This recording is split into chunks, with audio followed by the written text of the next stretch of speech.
began as a cult phenomenon, then it caught on. Now a new game is sweeping the country. You will burn forever and ever in eternal torment. You are no more. The role-playing game Dungeons & Dragons debuted in 1974. It became a hit with many adolescents, but critics claimed it was an invitation to devil worship. The witchcraft, the demonism, the spells. And worse. It is not fun and games. The media set off a satanic panic. A lot of adults who think it's been connected to a number of suicides and murders. That connection has been largely debunked. Imagine if someone did the funniest thing.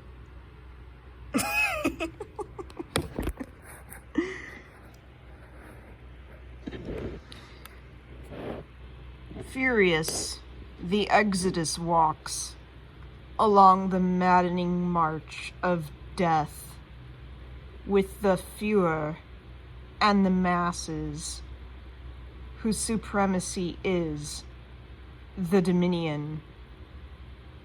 Alien bodies, stiff and cold. This is an expansion and an explanation of Dead Moon. Now that song is one of the first songs in my playlist.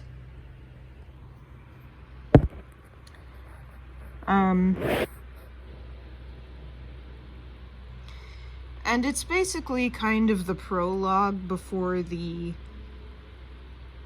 events of Dead Moon, like, really begin. You know, it's a little bit of, like, before. And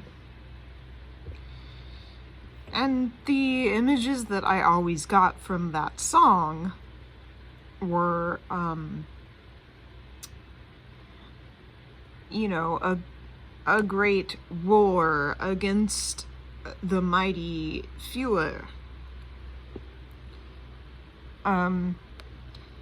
Which in Dead Moon is vor Cryptovogus. That is the word that Vahuya brought to me as I was scrolling through these comments on whatever Harry Potter video I was watching in like 2007, 2008, probably 2008. And I read this comment about Voldemort and how, like, the letter V and the letter S tend to be, like, you know, kind of aggressive, scarier letters, basically. It was put more eloquently at the way it was written. And then the name that ended up forming was vor Cryptovogus, and if we take that word, we get vor,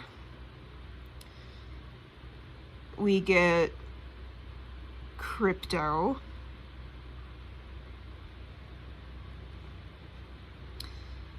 and we get Vogus. Vor referring to like an insatiable, endless hunger. Essentially the greediest person you could think of. Crypto referring to both cryptorchidism, which is a condition in which the testicles don't drop. So someone who has a dick and balls basically doesn't have the balls. If we translate that into a grander metaphorical context, we get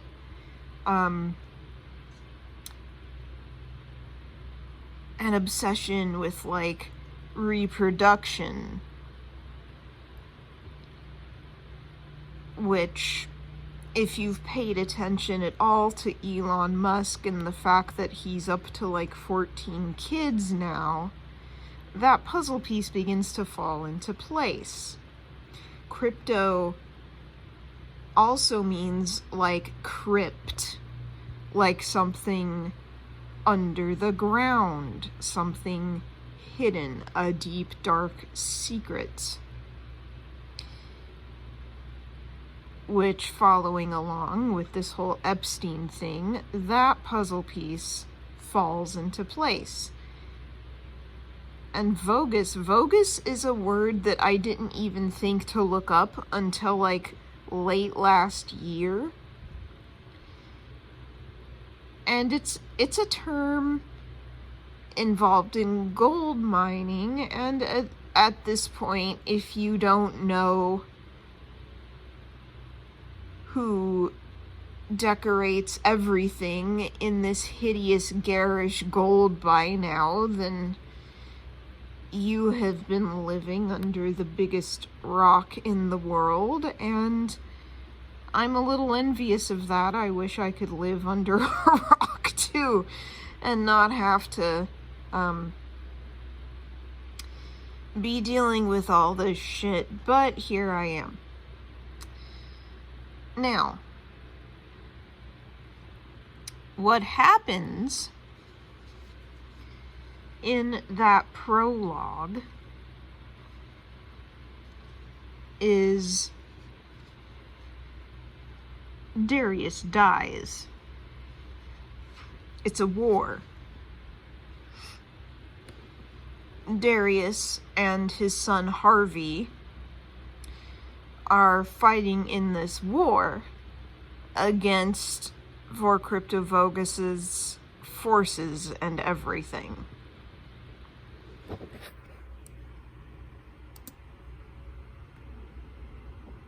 This was the shocking moment a Tesla Cybertruck exploded outside of Trump International Hotel in Las Vegas.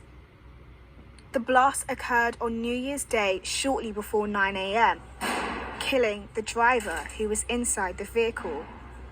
At least 7 people nearby also suffered minor injuries. Authorities found the truck packed with charred fireworks-style mortars, camping fuel, and canisters. Police said the lack of damage to the hotel was due to the strength of the Tesla, which remained mostly intact.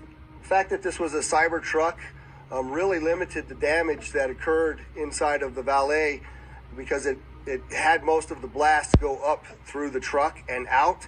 In fact, if you look on that video, you'll see that the front glass doors at the Trump hotel were not even broken by that.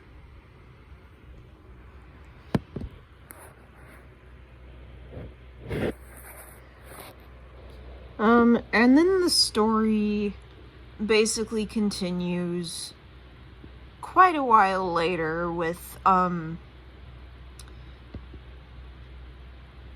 the heroes essentially living underground in hiding from Vor Cryptovogus's oppressive government.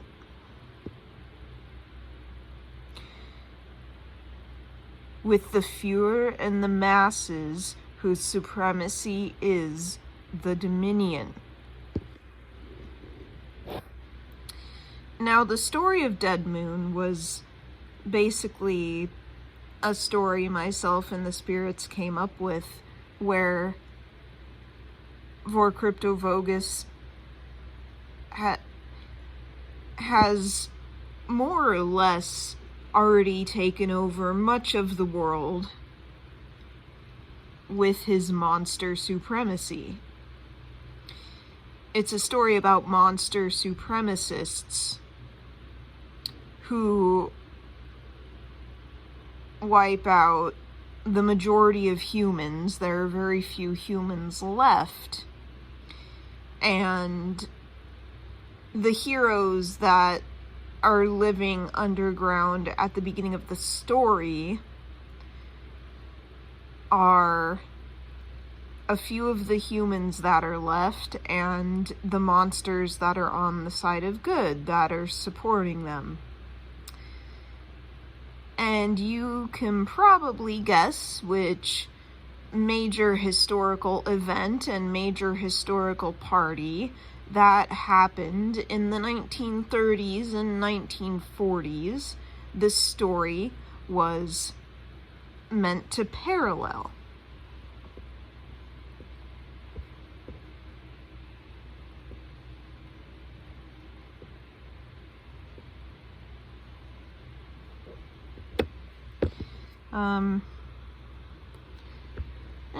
I probably don't need a video for that one. Well, I'll remember it anyway.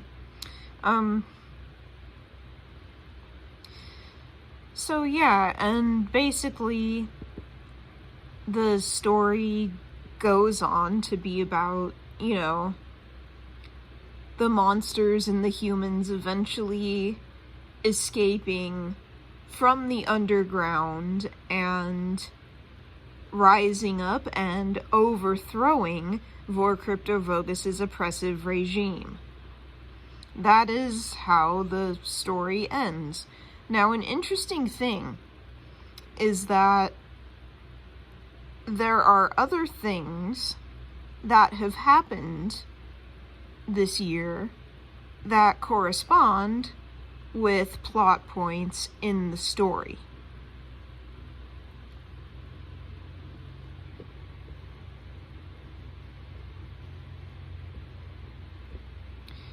If we take a look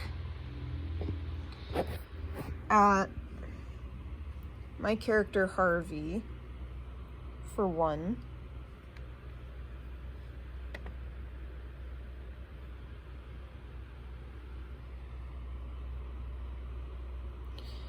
we can see that he keeps his eye that he loses in the war at the beginning of the story inside of his cane.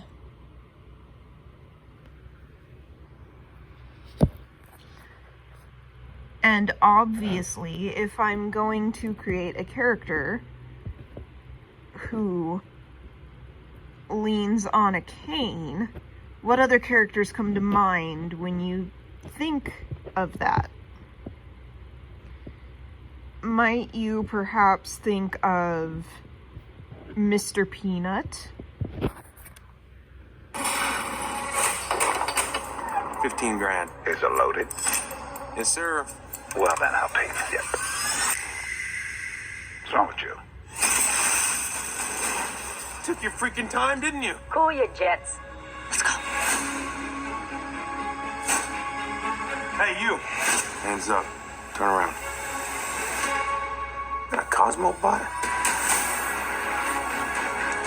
Are you telling me that my breakthrough broke out?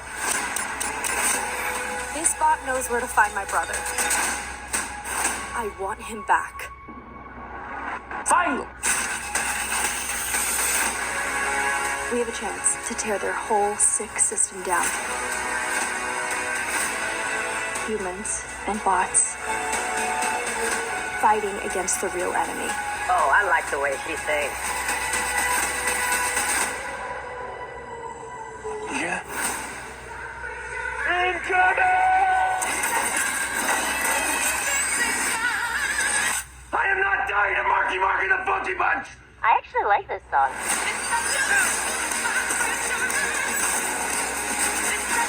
Stuck on this! Inappropriate. Really? Get ready. I am going to save my brother. Robots helping humans? I know, it's nuts. No offense. Get it all the time.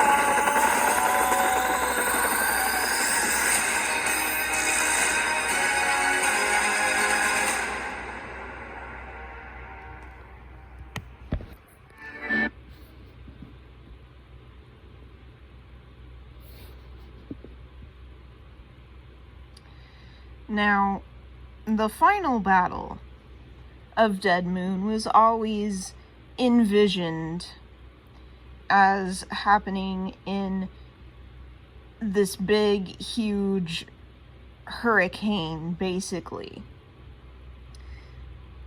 which is symbolic of a lot of upheaval, a lot of chaos. But interestingly enough, would also place our heroes up in the air.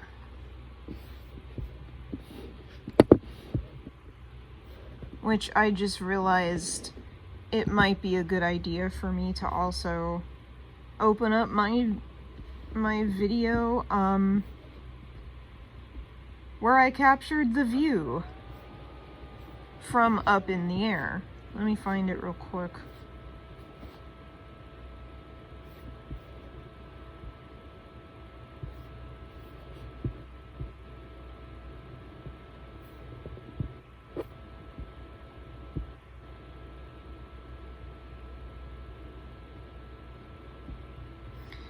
But, I wanted to talk about the movie Twisters that my mom watched earlier this year because it's very interesting that my character's name is Harvey and we have Javi in a movie called Twisters. Here's my view from when I was up in the air.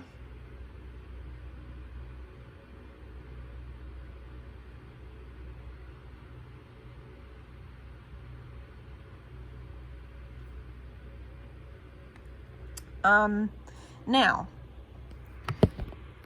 one thing that was also a part of the plot of Dead Moon was a fashion show in hell. And for maybe a few days or so before the Super Bowl, a lot of the spiritualists and empaths and everyone that I've been following, they could sense a very dark energy around the Super Bowl.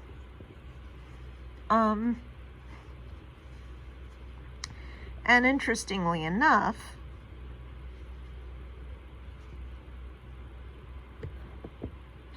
there were a couple performers at the Super Bowl as Der Führer was in attendance, who reminded me a lot of Harvey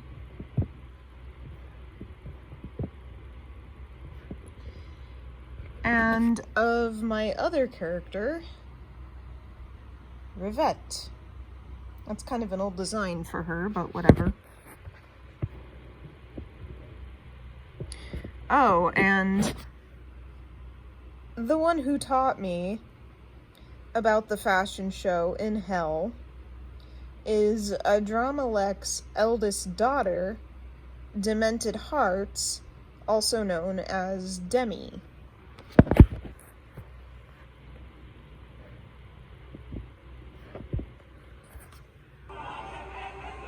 The National Football League welcomes you to the Apple Music Super Bowl 59 halftime show.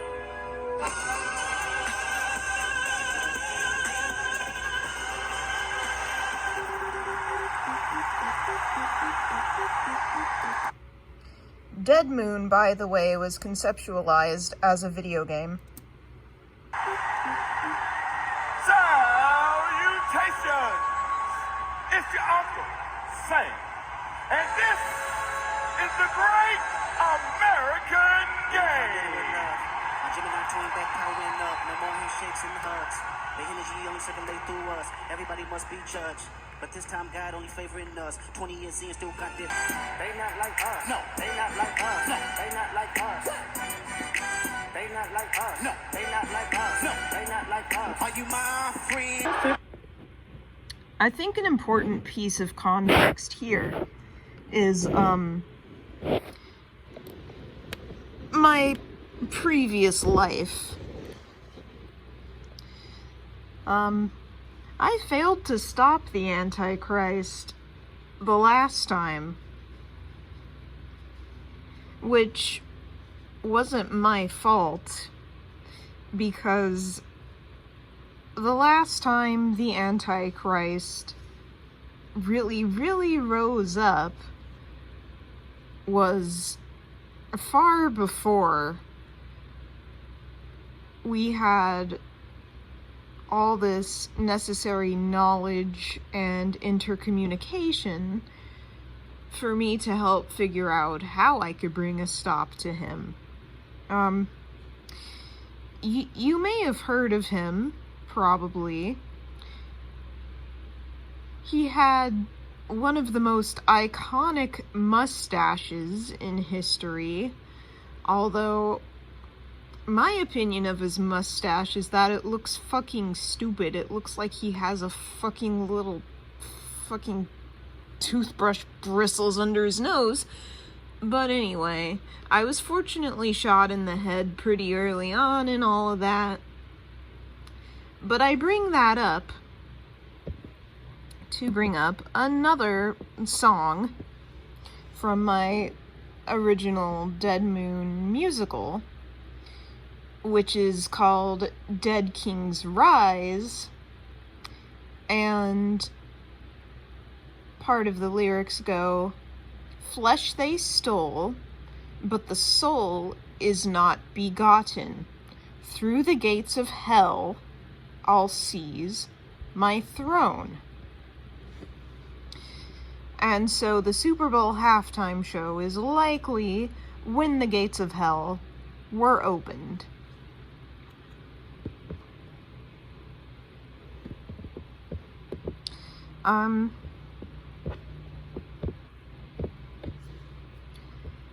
Another notable thing here is my self-insert character. And what is that I have next to my self-insert character? Is that a gray kitten? It sure would be something if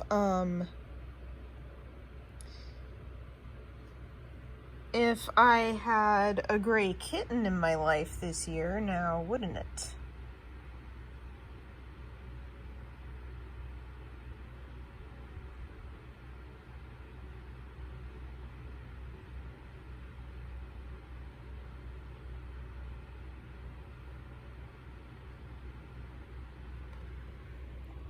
Yeah. So, some other aspects of Dead Moon. There's my character, Spencer, and Spencer and I had this whole thing with how they're in love with Amy.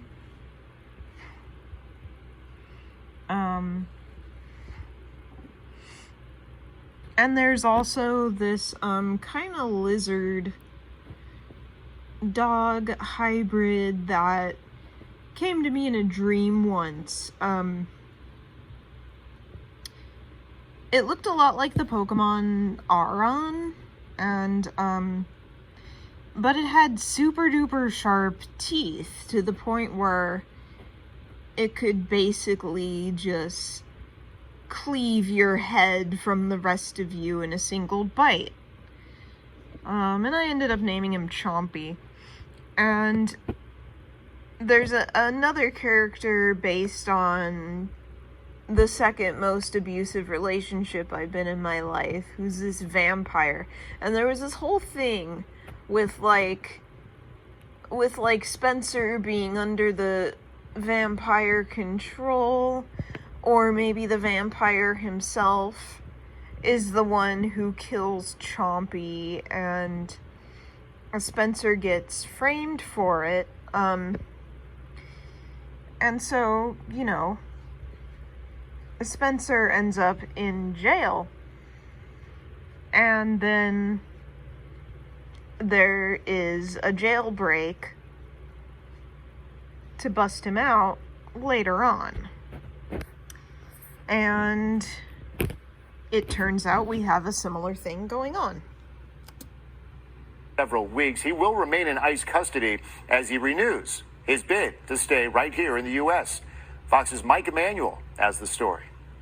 The man who's become the center of the Trump administration's immigration agenda will stay in the U.S. until at least October. On Wednesday, a federal judge extended a temporary restraining order blocking Kilmar Abrego Garcia's removal until the case challenging his deportation to Uganda is resolved. So yeah, some other stuff we had going on. Another plot point is,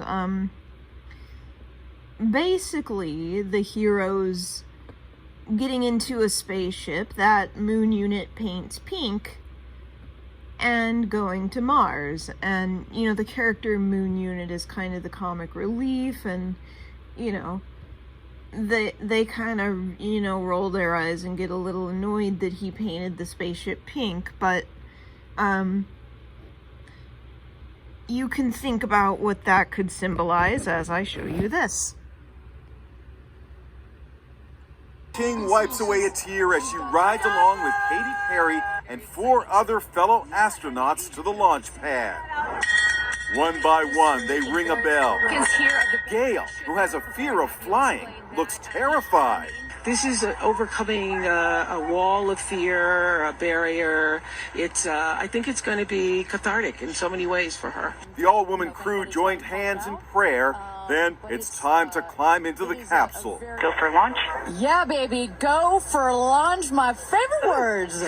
At 9:30 a.m., the rocket soared into space. Passing through 80,000 feet, 1,300 miles per hour. Oprah sobbed. Oprah watching her best friend go to space. She and Katy Perry's fiancé, Orlando Bloom, comforted each other. I'm sorry, it's so hard to take this seriously or care about it, because like it's such a piece of fucking shit thing if you really think about it, you know? These wealthy ass women taking this ride into space instead of, like, you know, doing something actually beneficial for the world with all that money. But perhaps that's just a microcosm of, you know, kind of the bigger issues that are going on here.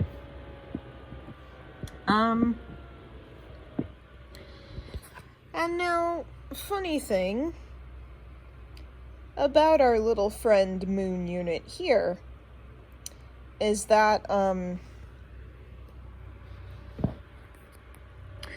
I found out that his character is played by,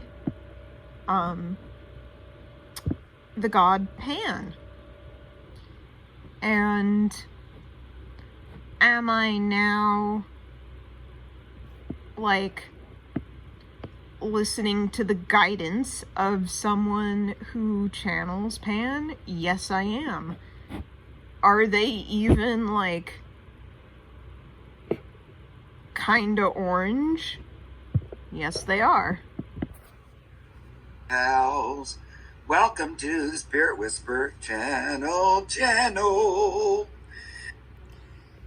So yeah, that's basically just a lot of stuff about Dead Moon.